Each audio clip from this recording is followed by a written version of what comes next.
to another Oregon Wild webcast. Welcome to those who are joining us for the first time this evening. We have a very exciting conversation for you all tonight. I know I'm very excited about it.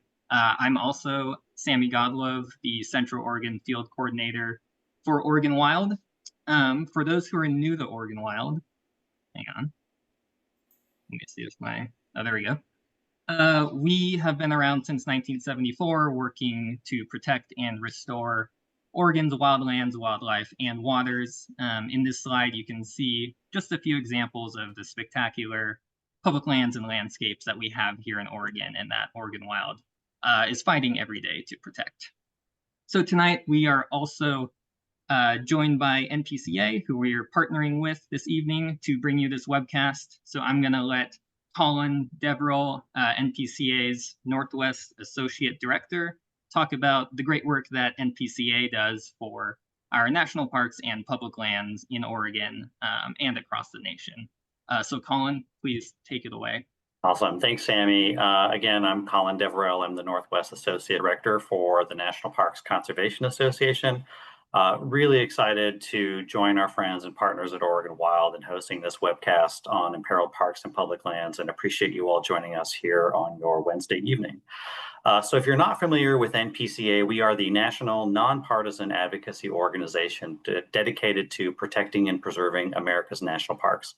With more than 1.6 million members and supporters across the country, we work to inspire the public and influence decision makers to support our parks.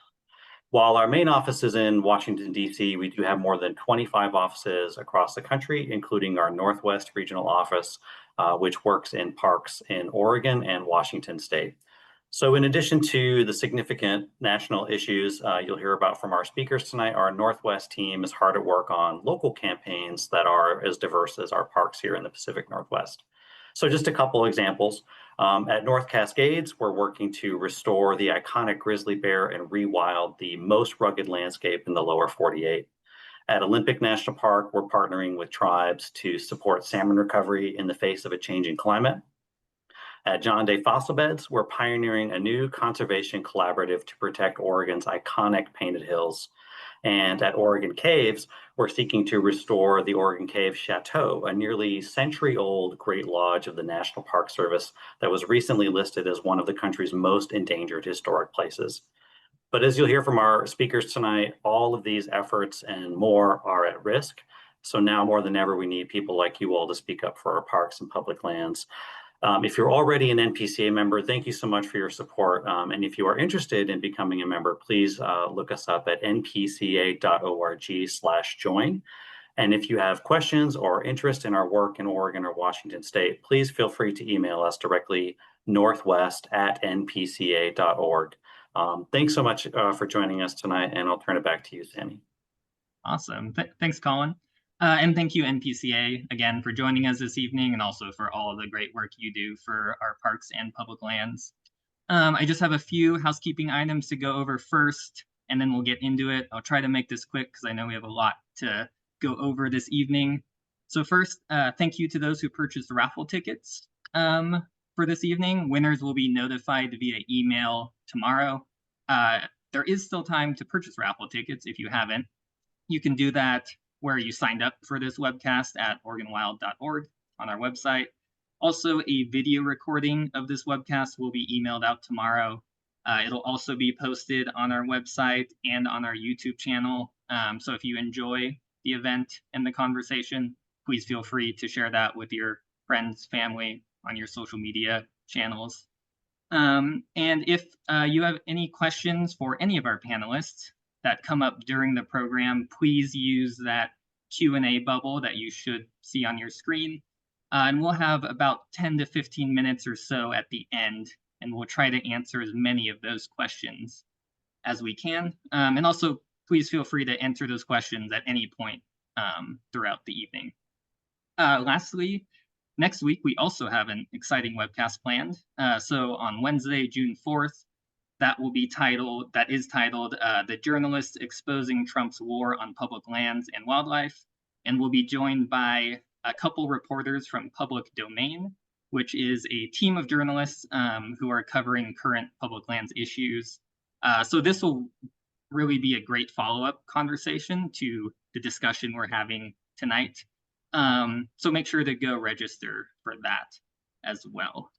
But before we go further, we would like to offer gratitude to the land and for those who have lived here in Oregon and beyond since time immemorial.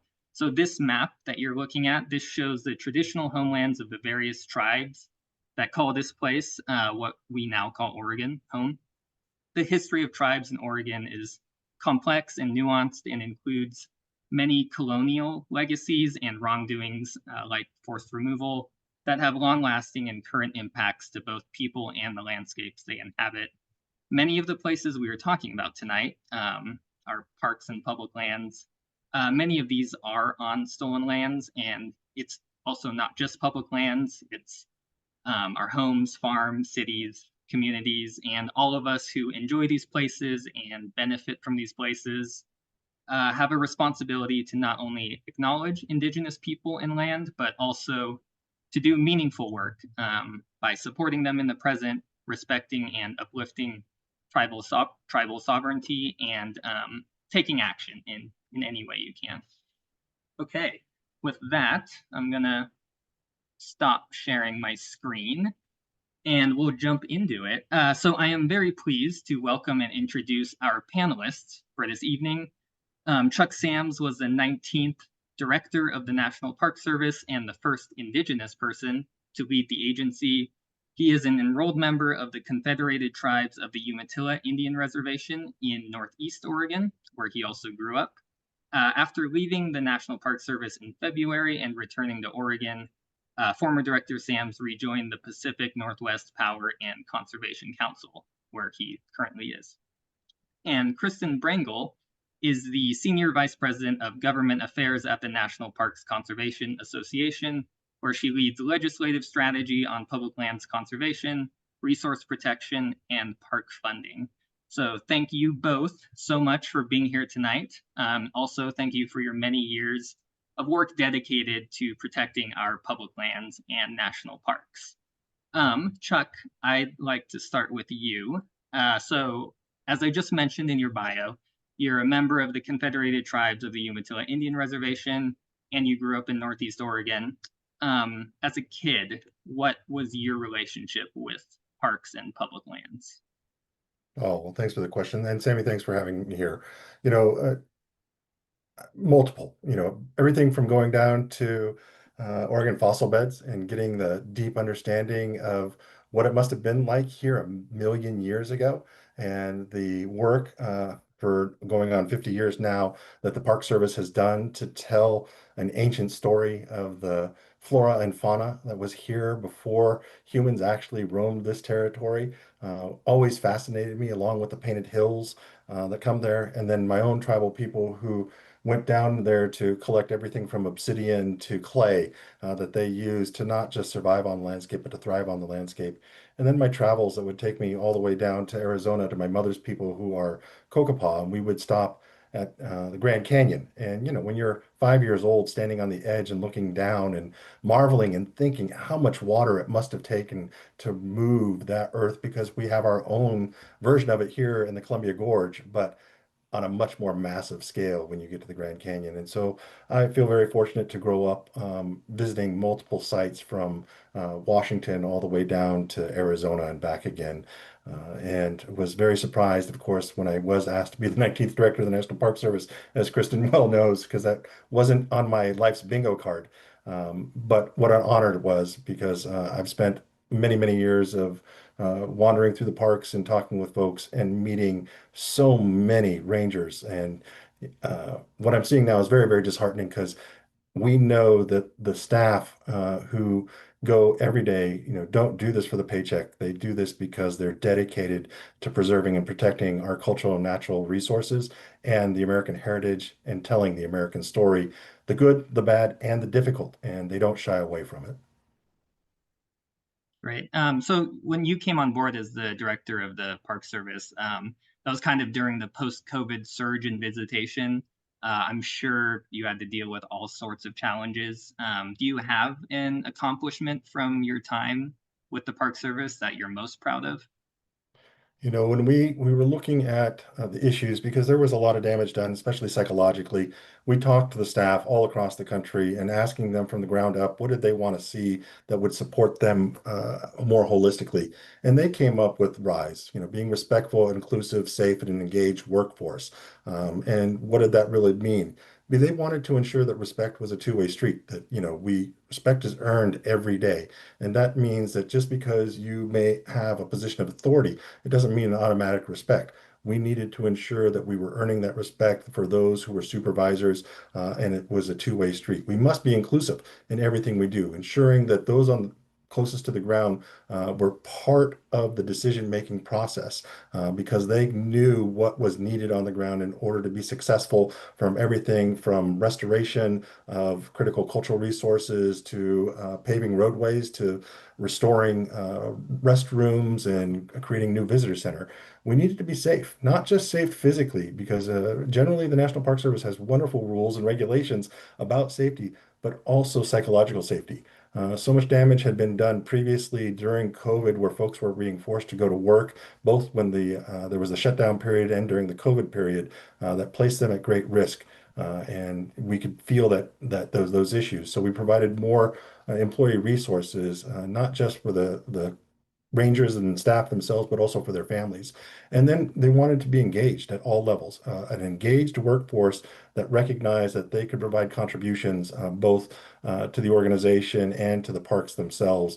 And I was very proud of the work that they did that and that we funded that. I'm hoping that work continues on because it is not DEIA work. This is work that's done at every level of the organization and respects the staff of what they're doing.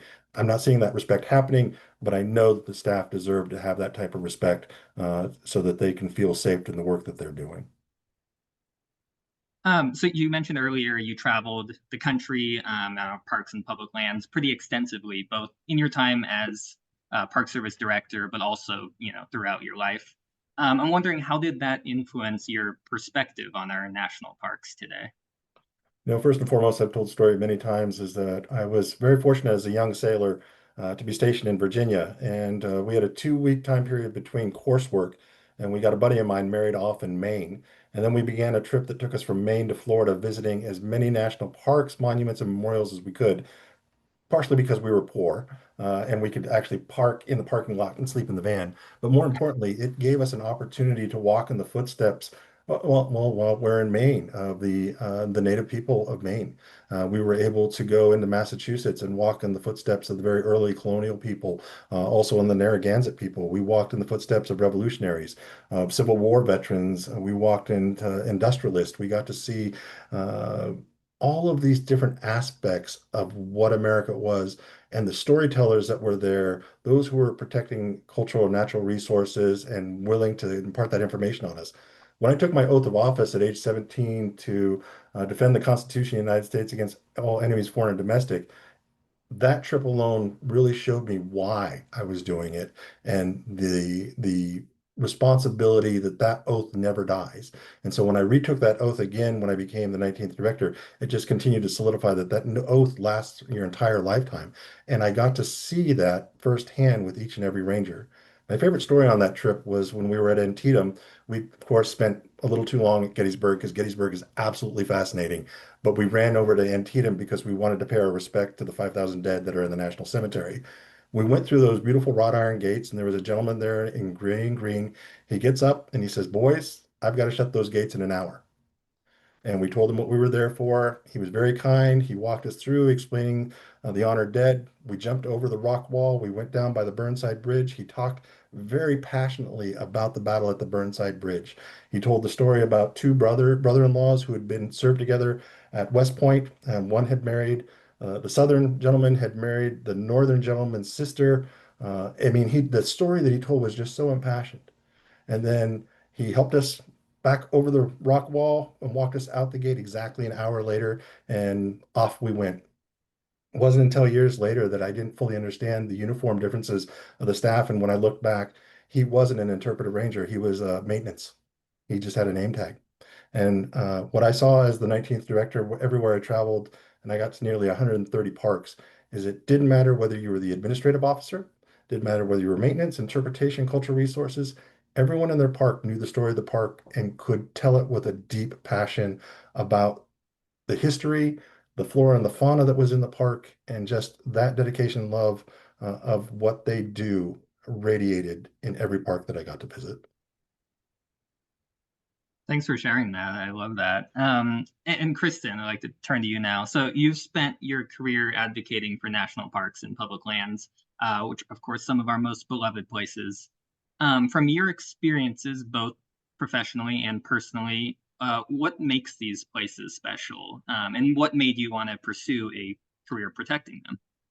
Well, first of all, I just want to tell Chuck that he absolutely deserved to be the National Park Service Director. And I don't know what you're talking about, that it wasn't on your list of things to do, because you sound like someone who should be a Park Service Director. We miss you a lot and want you to come back. So we wish you were here right now in DC. Um, yeah, grew up a kid who did not have a lot of money in New Jersey and dreamed of going west and seeing these spectacular places. But my parks were the Statue of Liberty and Independence Hall and the Pine Barrens in southern New Jersey. And so I spent as much time as I could in those places. And then as soon as I could get on a plane myself, I went west and checked out Colorado and Montana and Utah and just absolutely fell in love with these places. At the time, when I was recruited to work at another organization, the first campaign I worked on was on Yellowstone National Park. And I knew nothing about Yellowstone, and I had to learn what it was like in the wintertime. And so it was quite an adventure and made me completely fall in love with the national parks. And then I also worked on BLM lands and Forest Service lands, and one of the campaigns that I really heavily engaged on was on the road issue, the wilderness issue in southern Utah, around Grand Staircase Escalante. And all of these early campaigns that I worked on really taught me the value of public lands, why we protect them, that they may not have incredible economic value, but they are just loved by all of us. And we believe in conservation and we believe in historic preservation. We want to know these stories, like Chuck was talking about, and we value these places. And it's become part of our culture that we want to protect these places. If you all don't know this already, I should tell you, Congress in the Senate, before they left for recess, just passed another bill to establish another park unit, and it was a Republican-led bill in the Senate on Tulsa. And Chuck remembers this bill because he worked on it too. This is to commemorate the Tulsa race riots. And so for all of what we're hearing right now in Washington, D.C., out of this administration, Congress is still trying to establish more park units because we love them so much. And it doesn't matter if it's a conservation area or a site of trauma like Tulsa, Oklahoma. We want to preserve our history in this country. We are dedicated to preserving it. And I think, Chuck, how many agreements did you get with tribes before you left? We had 400. over 150 agreements all across the United States. Yeah, I mean, there is a desire with tribal entities to continue to preserve history. And so what this administration is doing right now is just so contrary to what Americans want. And we know 332 million people went into our national park system last year. More than ever, people love these places. And so I grew to love them from my young, age till now. That's what most people experience throughout the country, is that we fall in love with a particular place, but then our eyes get widened to all the other opportunities there are to visit these places. And I think, Chuck, we've all had that sort of road trip. Mine was slightly different, maybe a little more wild than yours with my friends in my 20s. But we always stopped along the way to see these places, the Great Smokies and New Orleans jazz and places that really warm our hearts and souls. So it's hard to not fall in love with parks. I really don't know people. I don't understand people who don't like them. But but Yeah, this is amazing work. And, over the course of the last 3 decades, I've been able to work on both defensive issues where we need to proactively protect parks, but also offensive issues like getting more parks and conservation lands protected. So it's been a thrill. This is probably the most defense we've ever run in the shortest amount of time at NPCA and as a park advocate, but we're up for it. And we have the former directors like Chuck Sams working side by side in a bipartisan way to make sure we're going to protect these places.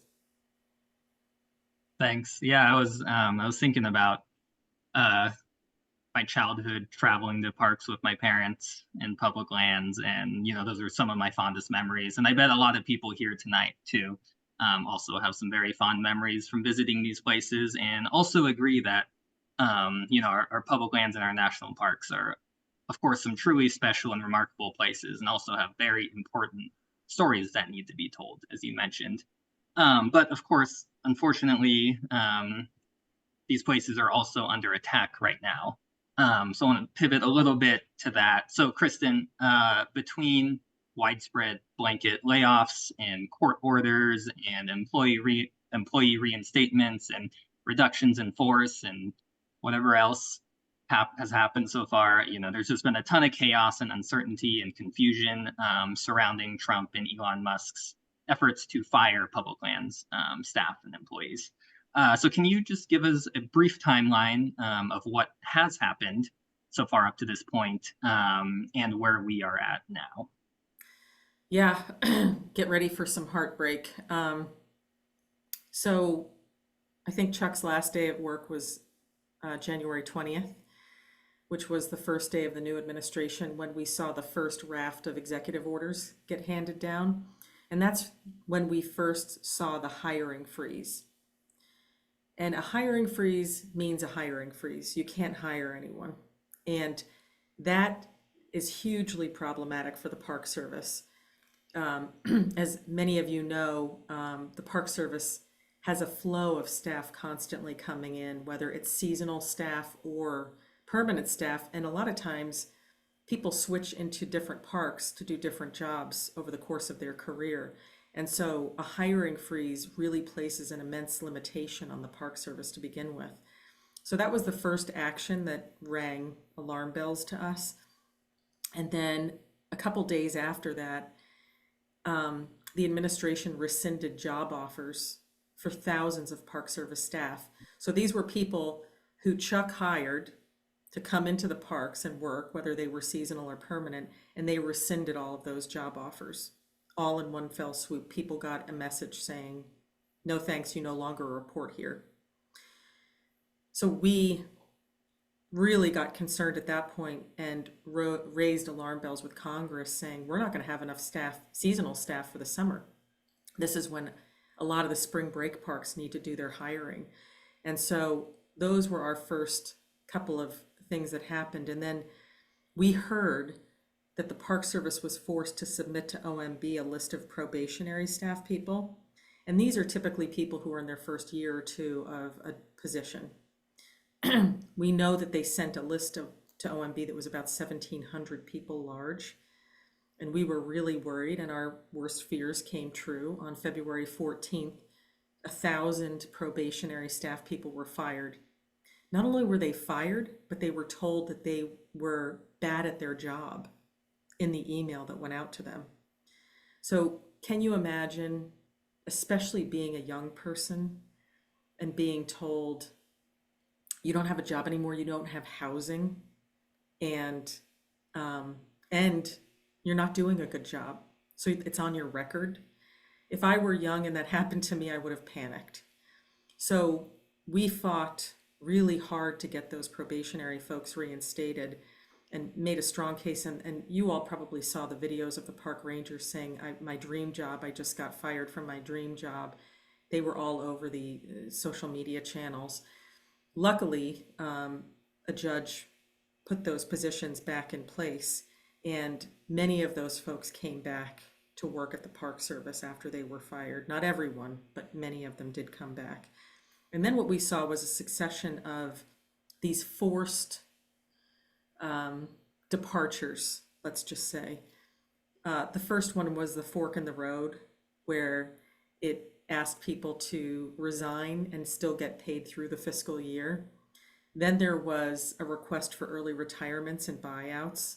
And then there was another fork in the road email, another deferred resignation email that went out. And as these successively came out, Park Service staff had to decide if they were going to stick around and stick through this to potentially be fired at any point eventually, or to stay. And this puts a lot of Park Service people in a tough predicament because they also, Park Service people, as Chuck was saying, are, inherently caring people. And so they want to make sure that the other folks that are at the park unit can thrive. And if they think, hey, I can retire right now, some of them went ahead and did that because they thought they were preserving other people's jobs. And so what ended up happening when you total up all of the people who took these deferrals or buyouts or early retirements, it adds up to about 2,500 people who've been pushed out of the Park Service in the last few months, which is about 13% of the workforce that were there when Chuck left on January 20th. And so, so we are very worried about those folks who have left and the brain drain that has gone with them, because some of these people were stars. These were experts on archaeology, on wildlife biology, aviation, water treatment, facility operators. Yosemite lost all of their water treatment people. These were people who had expertise specific to protecting a certain national park or many national park units, and they're not there anymore. They're gone. So this is so problematic for the Park Service because people build up these muscles and understand how to protect certain resources, and having them leave could allow some long-term damage to happen to the parks. So the other thing I want to mention, though, is the seasonal staff. The administration tried to sort of turn some of this around and look good by exempting the seasonal staff from the hiring freeze. And they said, we're going to hire 7,700 seasonal staff. Well, guess what? They haven't. They've only been able to hire 60% of the seasonal staff since last year. And they're nowhere near that 7,700 number right now. They're only about 3,000 seasonals, and we are into Memorial Day. We are into the heaviest visitation season of the parks, and they are completely understaffed with seasonals right now. Now, there are some exceptions. There are some parks that are fully staffed, like Yellowstone. That's great, but we know there are so many Park Service units that have a lot of seasonal vacancies right now and permanent vacancies from back in January.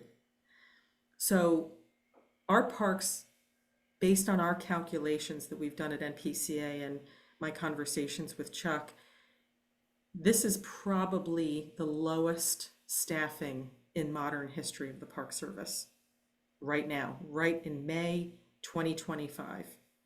So we are totally disadvantaging these national park units, and with the administration's must keep everything open policy that they passed, they are putting the parks in such a tight spot when it comes to keeping the park toilets clean, keeping the visitor centers open, but also trying to do the resource protection work that their mission requires them to do. So this means that the Park Service is having to make these choices between visitor services or protection of resources, because they can't do both, because they don't have enough staff to do both.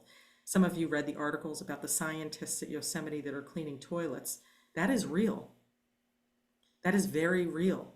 And so we are in a full-blown crisis for the Park Service right now. They are completely understaffed. And one of the things that we are worried about, and maybe Chuck, you can speak to this, is that we're in May, okay? People have a good attitude going into May. They're like, we can make it, we can pull through, maybe we can hire some more seasonals. But by the time you get to August, people are going to be worn out. They are going to be tired. They're going to be sick of cleaning the bathrooms. We could see more people leaving the Park Service because they simply can't keep up with the demand, because when you look at the visitation numbers historically, July and August are the biggest visitation months. And that's going to have a heavy burden on the Park Service staff. But I don't know, Chuck, if you could speak to just what happens during these busy months out of the year No, and and how it's it just puts pressure on they're people. especially the big parks, but even the smaller ones, they're very popular, and they just and people love their parks, and rightly so, and they should be in their parks, but they need to be staffed to accommodate the folks that are coming into them, and you will see bathrooms that will need cleaned and need to be repaired. Damages just happen, and they need to be repaired, and that funding has been stopped. They can't go out and buy supplies right now. They can't go out and get the materials needed to even just do the upkeep that they currently have. I just want to also just kind of for the folks out in there, just to kind of understand the Park Service budget is really small overall as far as being a very large federal agency. The annual operating budget is around $3.5 billion annually. But the National Park Service assets, just their assets, not the value of the land, but the value of the assets is just about $100 billion. So for $100 billion of physical assets, we only allocate $3.5 billion a year to keep them operating. And we have $22 billion plus in deferred maintenance. And so the staff that we don't have them anymore. They're already gone. The staff at when I left on January 20th, which we had almost full FTEs, were nearly 20,000 with the help of the Inflation Reduction Act dollars, was just barely enough to keep things going well enough that we were able to accommodate that year before the 332 million visitors coming into the national parks. I have very strong concerns this year as we are kicking off this past Memorial Day weekend of the amount of folks that will be coming into the parks because they're looking for things that are less expensive. As inflation continues to rise and people may not have things to do, parks are a great place for people to go. But there are going to be less people in the parks and there are going to be more damages done to the park and there's going to be less upkeep, in my opinion, if we continue to go down this. And it's very surprising to me because, as Kristen knows, when we were negotiating for the Inflation Reduction Act, we negotiated a $500 million to start staffing up to about 1,700 folks, which got us to about half of what we really needed. We really needed about 3,400 folks, but we were very thankful to get 1,700 folks. By the time I left on January 20th, we had hired 900 of those folks. We got up to almost 900 of those hires. And so the money that's currently left on there, the about 260 billion, the other half of it, that's what they're going to sweep back in. They're not going to hire the rest of those IRA folks that we were there, and they've already let go a number of them or plan on letting go a number of those folks. The interesting point I want to make here is that when we were negotiating that, granted that it was Democrats who passed the IRA, but the deal we made from the Republican side is they said, we're not going to vote for this, but what we're going to tell you we want from you, and this is a deal you gotta have, is that all of these positions have to be in parks. They cannot go to the region and they cannot come to headquarters. That's the deal we're going to make, Director, or we'll just pull it out. And that was the deal we made with our friends on the right. And I thought it was a fair enough deal, even if they didn't vote for it, that we would ensure that the boots on the ground were going to go in the parks because parks are bipartisan. And our friends on the right understood in their states that it was important that we had those feet on the ground, helping our fellow Americans and our international visitors in the parks. So it is very perplexing to me, where are they at now and why are we not ensuring that we have enough boots on the ground? And we're beginning a season right now. It is going to be a very interesting to watch. I myself, my family will be traveling to several parks this summer and we'll be watching, but definitely bringing. We just went this weekend, we went to Whitman National Historic Site and brought cupcakes. Now, when I was there just a year ago, there was fully staffed at 7 folks and they were running full guns at springtime with the 7 staff that they have. Today, there are 2. Hmm. Both are interpretation staff members, and they are working very hard with one volunteer when I was there. But it's a 135-acre historic site. It has both cultural and natural resources. It has underground water sprinkler systems, a complex maintenance system, and you're having to have interpretation staff go and read manuals that they've never read before and figure this out. And to their credit, they're going to do it because they are dedicated civil servants who are going to try to do their very best. But again, as we've talked about at Yosemite, you have scientists cleaning bathrooms. You will have interpretation staff cleaning bathrooms and trying to figure out how to do ground maintenance and natural resource protection. That's not how you run the park system, and that's not the expectations of the American people. It should not be the expectations of our members of Congress. We should be working all together to ensure that they are adequately funded and staffed so that these treasures that we've set aside for ourselves on behalf of the American people are protected and preserved. And the killer is that all of the money is appropriated. That's right. All the money's there, so it's not like it's The not there. money's All there, the money's so there. they have the money to hire these folks. They don't have to stretch people thin. But Congress has to hold the administration accountable and tell them to hire folks, to lift the hiring freeze, to get the boots on the ground. They made a big show of hiring all these seasonal staff, and they're not doing it. They are simply not even posting the jobs. So there's no commitment here to well staff our parks. So yeah, you both mentioned we're getting into the busy season now for most of these parks, and we did have a submitted question asking about how folks can find information about impacted visitor services at specific national parks. So do either of you know if that type of information is available? And maybe more broadly, what should people who are planning to visit parks this summer, what should they do to prepare? Well, the one thing I've noticed is that the parks are getting more and more aggressive about posting on social media. And I'm a crazy woman, trust me. I actually am signed up to get almost every park's Facebook and Twitter postings, so I monitor it every day. But a lot of times, what the Park Service is doing is trying to preview the weekend ahead for folks and to say this road may be closed or it's going to be hot this weekend, bring this much water. But in a lot of cases, the Park Service is trying to get this information out over social media to make sure that the visitors know what's open and available and what parts of the park they believe are going to be crowded. I noticed that the Utah parks and Grand Canyon and a couple of other parks posted over Memorial Weekend how busy it was going to be, and that to leave your car outside of the park and use a shuttle or a different service to get into the park. So absolutely use those channels to make sure that you're planning ahead with your visit. But there are also parks that have suffered incredible damage because of hurricanes or wildfires. So in those cases, if you're thinking about going to like Blue Ridge Parkway or Great Smokies or another park unit or even public lands where there may have been a previous incident there, I would call before you go in because they're going to still pick up the phone and try to answer phone calls if people are looking for that type of information. But I'm sorry to say, with all of the IT people and all of the folks who've been let go, the websites may not be updated in parks. So I wouldn't completely just trust the websites being updated. So, and like Chuck was saying, there's some people who are interpretive rangers who are not web people who are trying to update websites, even though it's not their talent. And so, so you kind of have to bear with folks. So social media is really the way to go. Yeah, I would concur with Kristen. That's the best way that right now. If not, what you're doing is you're showing up at a park and the staff are posting it on poster boards, on sandwich boards of telling you what trails are open or closed, or that the visitor center's reduced hours, or what facilities are open, including what bathrooms and stuff. But it's going to be touch and go because we've lost a number of National Park Service lost IT staff. They've lost staff who usually post the stuff and do the day-to-day grind to ensure the information is out there.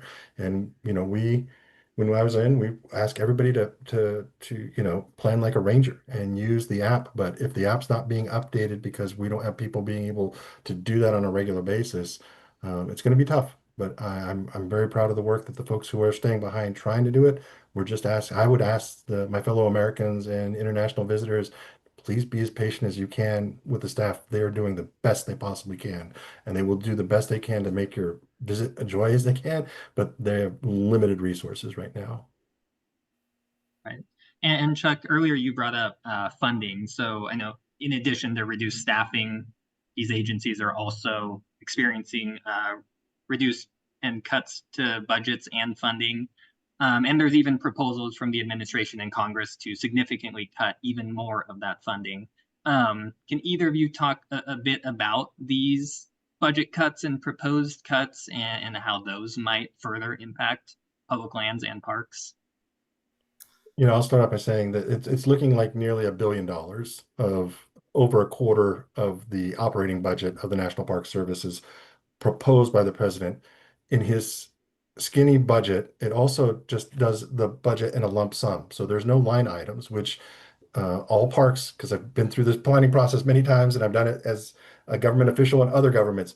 You do line item by line item for all facilities and stuff, and so that we know exactly how much things cost and where we're short, where we need to balance. That's not there. And as we heard the secretary earlier last week, there's proposals of trying to offload parks to the states. As Kristen and I both know, we hear from state directors regularly, and the National Park Service has a very good relationship with state directors. Many of our state legislatures are also not cash rich currently, and so it's not like you can just pass off these lands without any funding to them to support them. That's one. But two, more importantly, is these parks were set in place by legislature. They're acts of Congress. Disposal of land cannot happen by the stroke of a pen of a sitting secretary. It has to be through an act of Congress and a decision of any disposal of land. So this proposal that's at least written on paper is very confusing to me because it doesn't follow the law. Yeah, the proposed cut to park operations is $900 million. And then there's a cut to construction, and then there's a cut to historic preservation grants. So it comes out to $1.2 billion that the administration in the president's budget is proposing to parks. So in this president's budget, they said exactly what Chuck is saying, that they want to give parks away to states, which they cannot do under the law. Only Congress can do that. So what we did was we took a look at all of the individual park budgets, and we went from the lowest park budget all the way up to figure out how many parks would you have to defund to get to $900 million. And we found that you would have to get rid of the budgets of 350 park units in order to achieve that $900 million cut. These are, okay, so this is the crazy thing, and Chuck knows this very, very well. Burgum, in these interior appropriations hearings last week before Congress on both the House and the Senate side, he talked about the crown jewels. He talked about the 63 national parks. He referred the other park units, he referred to them as cost centers. So I'm not a business person. I'm a park advocate and a lobbyist. I looked up the definition of cost center. It's something that costs money and doesn't make money. Well, guess what? Parks were never intended to just make money. We value them for other reasons, because they make our lives better, because we love to visit them, because they preserve our history. But when the Secretary of Interior is sitting before his bosses, Congress, and he tells them that he's essentially not going to protect anything that isn't a crown jewel, and he wants to get rid of them, he should have told Congress that during his nomination hearing. Chuck went through a nomination hearing. I sat in the back of the room while he was testifying and looking for the job. But Burgum should have told Congress that he was not up for the challenge of protecting 433 park units, that he was only interested in protecting the 63 NP national parks. But what we noticed during those hearings is that the senators really pushed back in a bipartisan way too. Senator Murkowski from Alaska did. Senator Merkley from Oregon did a phenomenal job pushing back. Outstanding.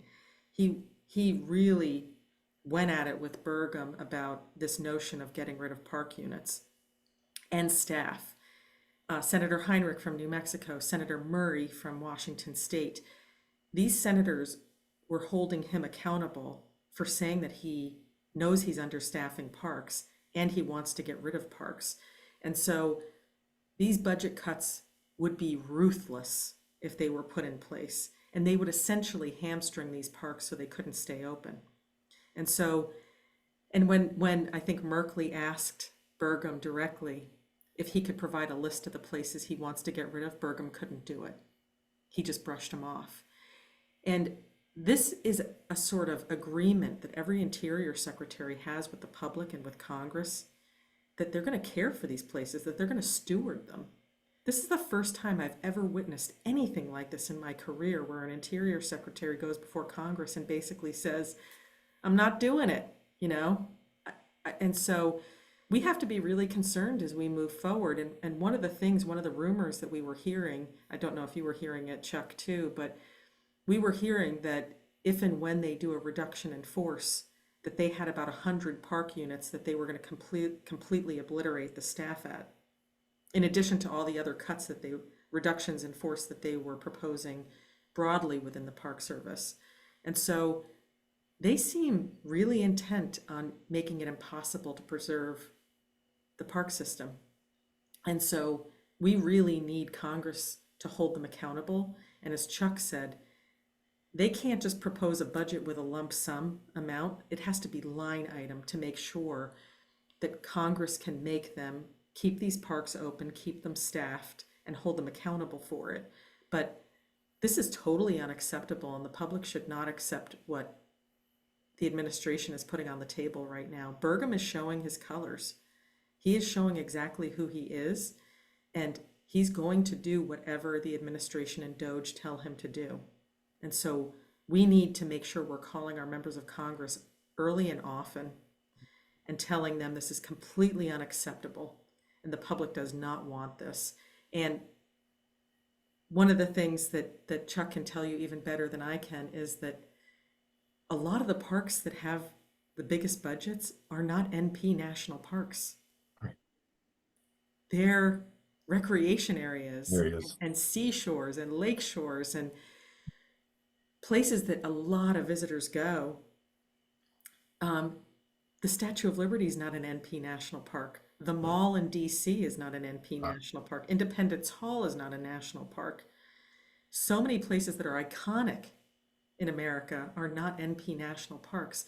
So that's the other thing that kills me with all of this, is that Burgum clearly doesn't understand the park system. He doesn't understand where people are going and where people love to go. These aren't local parks. When I was just at Independence Hall with my daughter's with her school trip, I heard 5 different languages being spoken. You know, you're very misguided if you think the public doesn't love these places and only loves the NP national parks. It's a totally terrible mindset that they have, but that's why everyone in the country should be concerned about where they're headed. And if we think we're going to save money on the back of the national parks, you're also crazy. The parks make up 1/15 of 1% of the entire federal budget. So you're not saving a ton of money by getting rid of parks. All you're doing is hurting the country. Sorry, Well, this kind of stuff just sets me on fire. it's okay. Well, I'm getting thank you wound both. up.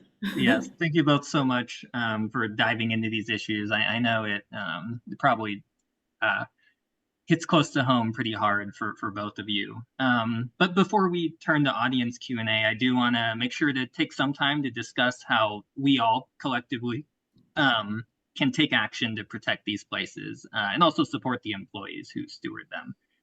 And I do want to mention one thing that Oregon Wild and NPCA has recently partnered on was an outdoor recreation and tourism business sign-on letter to the Oregon congressional delegation. And Colin actually helped coordinate that and do a lot of the heavy lifting on that letter.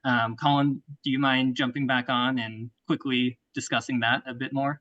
Sure. Thanks, Sammy. You know, I think what we really have to do together is help people find their voices who haven't exercised them in defense of our parks and public lands. And businesses, tourism groups, chambers of commerce are places that are so intimately connected to these places that we know and love. So partnering with Oregon Wild, we found a really amazing range, more than 60 businesses, to chambers of commerce, tourism groups, you know, ranging from the Oregon coast to Lake County to Northeastern Oregon to Southern Oregon, all across the state.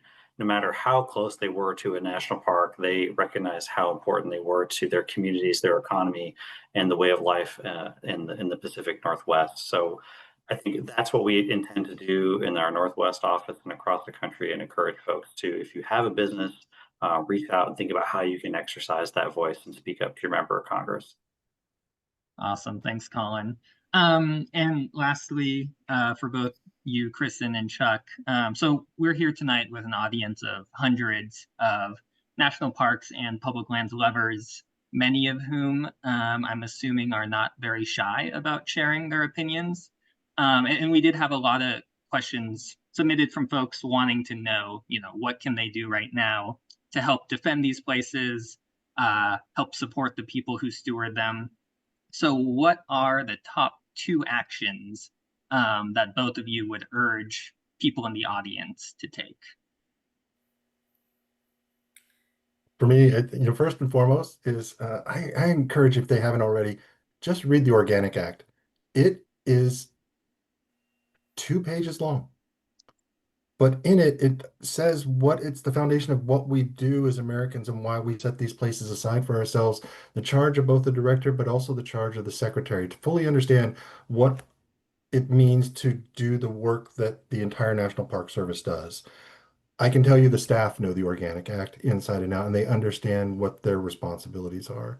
That's one. Two, I will say that everyone should be an active member of this democracy. Democracy dies when we're not active citizens. And now is the time to be an active citizen in your democracy. We have a right to do so, and it's guaranteed in our Constitution for each and every one of us to be an active member. And sometimes we forget that, I think, from time to time.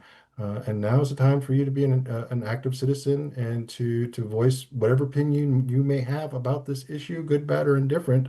Now is the time to speak up in whatever way and fashion that you can. Yeah, and call your elected officials early and often, and call your congressional delegation, call your state officials, engage people. If, like Colin said, if you're in the business community, rally with the business community and the Chamber of Commerce. But we need folks activated on this and talking about it to stop it. And then I'm sure folks can go ahead and do this, and we'll probably post something, but sign up for the alerts for Oregon Wild and for NPCA, and you'll get, weekly emails from us telling you what's going on and what we know. So, and follow all of our organizations on social media so that you can stay updated with the latest and greatest. And we have tons of action alerts, so there's ways to click and send letters to people and get some of the language down of what's going on. Great. Okay. As I organize some questions for Q&A, I do actually have one more question for both of you. And that is, what is your favorite park, national park, if you have one, or National Park Service site? All right, so I have two. Yeah. Of course, I love the Grand Tetons and the ruggedness of it. And I also have a great grandfather who was with Jim Bridger when they came across into the valley itself. And so there's a family connection of coming in and seeing it for the first time as a French trader who came and then eventually married into the Cayuse people on my non-Indian side. And the other was on that trip that I took so long ago, 35 plus years ago, and went to Fort Pulaski. And Fort Pulaski is another one of those small sites that was a Confederate fort, and the story that was told there. But the fort was built by slaves. And what moved me the most was the little fingerprints that are in the brick of little children, slave children who had to build it. And to know the humanity that was lost there truly moved me. It's a story that we have to tell so that we never repeat these types of our history again. And I was always amazed. Still, my family and I went there while I was director and vacationed down in Savannah, and I wanted my children to hear that story directly from the Rangers themselves because they get choked up every time they tell that story. And it's a good reminder of that we can tell and have difficult stories and tell them openly and honestly, so that we know never to repeat the bad parts of our past, but we continue to celebrate those good things of who we are as Americans. Those are two good ones. I would put Big Cypress National Preserve as one of my favorites. It's the headwaters of the Everglades. It's one of the only places where you can actually see the ecology of an area come to life right in front of your eyes. When my daughter was about 8 years old, I brought her over there. She got to see 3 manatees, 2 alligators, and a wood stork in the same little river area on top of each other, and she still remembers it to this day. So it's one of those really special moments. Great. All right, we'll jump into audience Q&A. We have a whole bunch of questions. First one, how can people best amplify the stories of fired agency staff? I think it's been effective posting these and reposting them on social media. I actually think the administration had a tough time trying to be responsive back to it because they knew how dedicated these staff folks were. So I would absolutely make sure that information is going out far and wide to your community and your social media community, but keep pumping it out and keep these stories alive.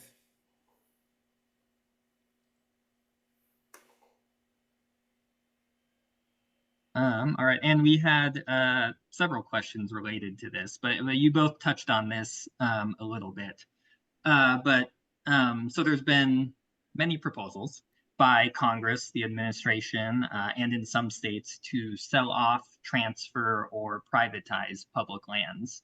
Can either of you share some recent updates or just what you're hearing about or just regarding public land sell-offs or transfers? Congress is going to attempt it more.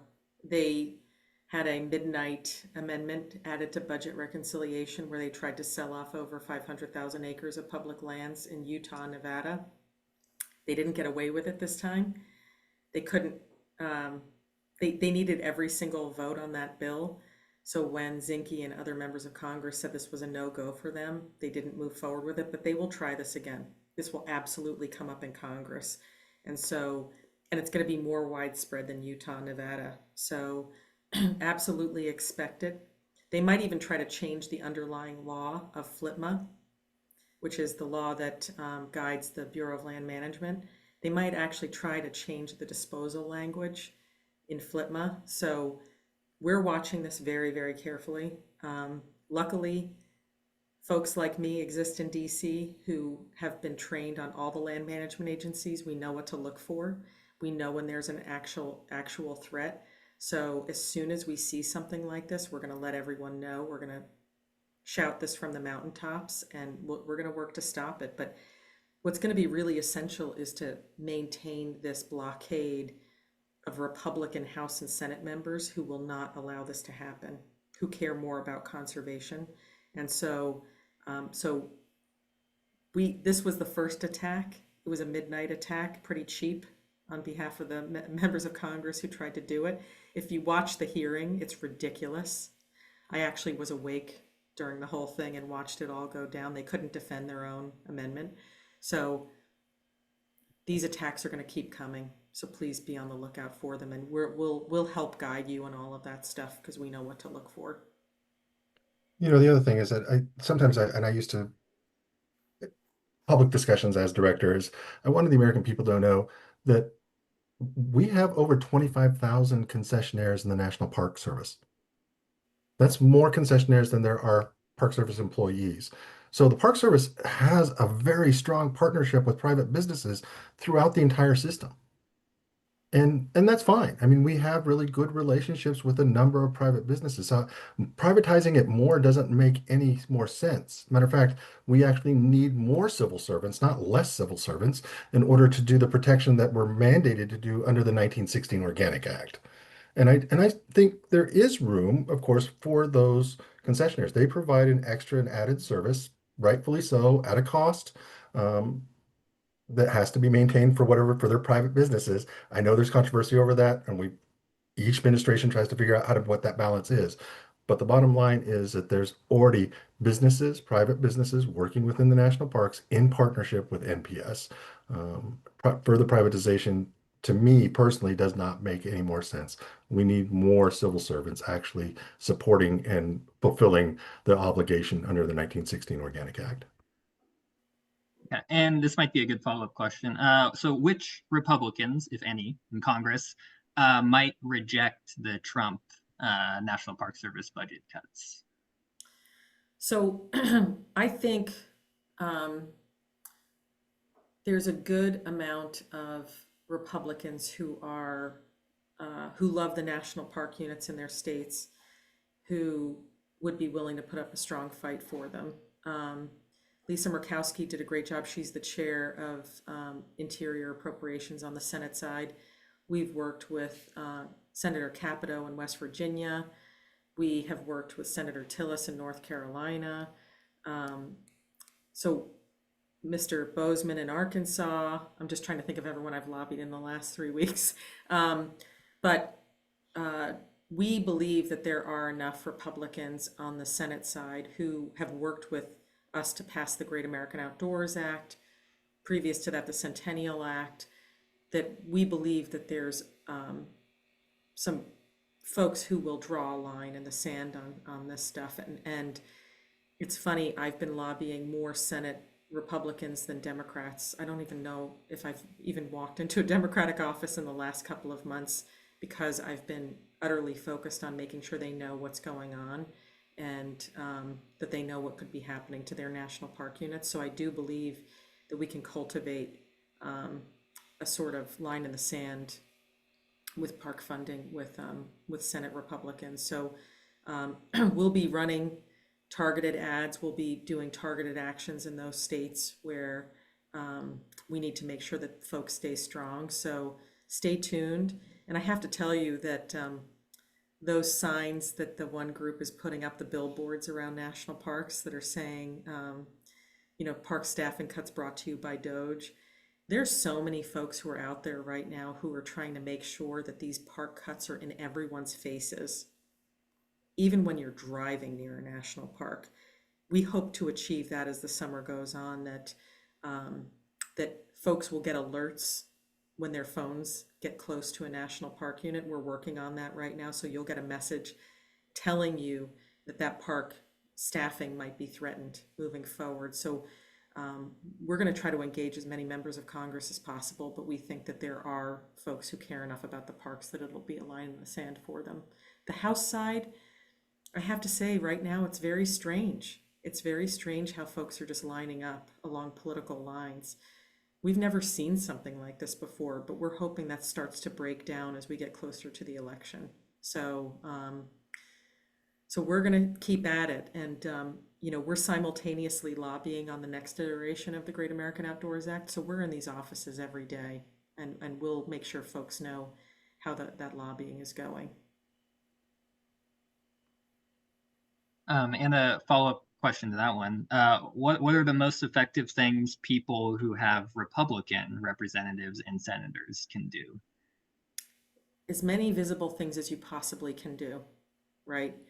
It's writing letters, writing op-ed pieces, being in the newspapers. Those protests have been fantastic that people have been doing. Be visible. Show up to town hall meetings, show up to events where members of Congress are going. Make sure you're talking to them about it. The number one thing that Hill staff love to say to people like me is, I haven't heard from anyone about this. Is this really important? You have to stay in their faces. You have to be present, especially when there's a recess like this week, when they're out and about in the community. If you hear that they're going to be somewhere, stop by, whether it's a grocery store or a ribbon cutting event. Just stop by and walk up to the member of Congress, shake their hand, say, respectfully, sir or madam, I just want to talk to you. I'm really worried about these cuts to our national parks. They will listen to you, and it will have an effect on them. It's when nobody says anything to them and you're not visible where they think they can get away with something. So we just need to keep all of this work very visible in their eyes.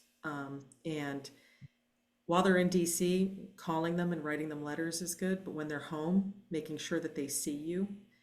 I know some folks have gone onto the NPCA website and bought shirts that say, I support park rangers. Wear your shirt proudly and go to an event where they are, and just say, I care deeply about this, and I don't want to lose our parks over one administration's whim. And that's actually a good segue into this question. I like this question. So is there something we, as in people in the audience, can do for staff when we go to the parks? And that made me think of Chuck when you were mentioning you visited a site and brought cupcakes or donuts to the staff. We at Oregon Wild have been doing that with some of our local Forest Service staff who have also lost their positions. So yeah, bring some donuts or cupcakes or maybe something healthier as well, so they're not just getting thousands of cupcakes. Yes. But Chuck, is there anything else that folks can do A for staff kind when they note, visit? kind note, a kind card, but most importantly, just even a kind word.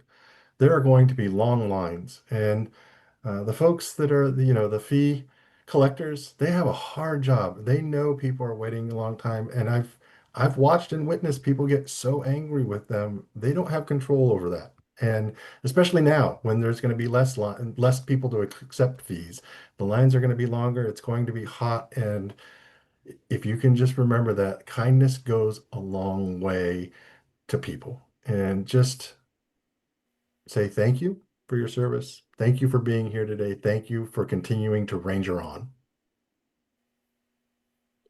Right. And I think we have time for one more, and I think this is a good fitting ending question. First, Chuck, I want to mention that a lot of people just praising your work and your service. So Very thank kind. you again. But we do have a question. What's next for you? For me, Yes, for you. well, I've served my governor now on the Northwest Power and Conservation Council. So for now, I'm on a 3-year appointment. So the Power Council is responsible for energy planning and production for Bonneville Power Administration in the Columbia River Basin that affects Oregon, Washington, Idaho, and Montana, and mitigates for that flow for protection of fish and wildlife. So I'm still doing natural resource conservation work as I've always done, I've done for as a career for 30 plus years and will continue to do. I will also be doing some teaching at University of Oregon Law School in the fall. I'll be a scholar in residence and senior fellow, and actually writing on co-stewardship and co-management of public lands, not just about national parks, but also about other federal lands. And I will also be joining and teaching at Yale's School for Environment and at the Environmental Justice Center as the incoming Indigenous Programs Director part-time, and helping train and educate the next cohort of environmental stewards, and helping to continue to make sure that we have a cadre of people ready to go out and do this work. That's what I'll be doing, and continuing to encourage those rangers who are behind. We will get through this, and when we get through this, those who are behind, I do have some excitement for them because they're the ones that are learning a multitude of skills right now, and they will be well positioned to fulfill leadership roles in a much earlier time than they probably anticipated for themselves. There will come a time when it'll be time for them that they're going to get a lot of training and education because of the crisis that we're in now. And I'm hoping they're taking advantage of learning all of those skill sets because we'll need them in leadership roles again one day soon. Definitely. Well, thank you. I don't think I could have ended it any better. Like you said, we will get through this. And I'm thankful that we have folks like you, Chuck, like you, Kristen, Colin, organizations like NPCA, Oregon Wild, and so many others working to, defend these places because they are so special. And I hope you all enjoy the rest of your night. I want to give one last big thank you to Chuck and Kristen and Colin for joining us tonight. I had a lot of fun. I hope everyone learned something new and is inspired to go take action for these places that we all love so much. Yeah, and I just want to add, Sammy, that Yes. a lot of folks in the Q&A were asking for some of the statistics that we were talking about. A lot of them are on our website, either in blogs that we post or action alerts. So you can always go to our website.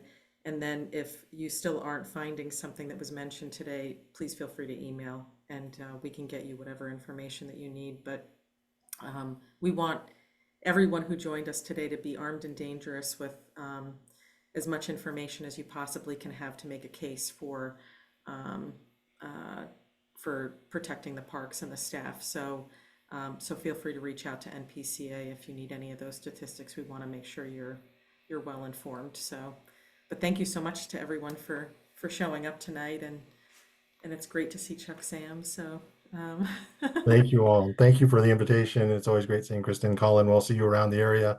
And Sammy, I'll see you soon, probably too. So Absolutely. All right. Thank you all again. Take care. Have a good rest of your night. you too.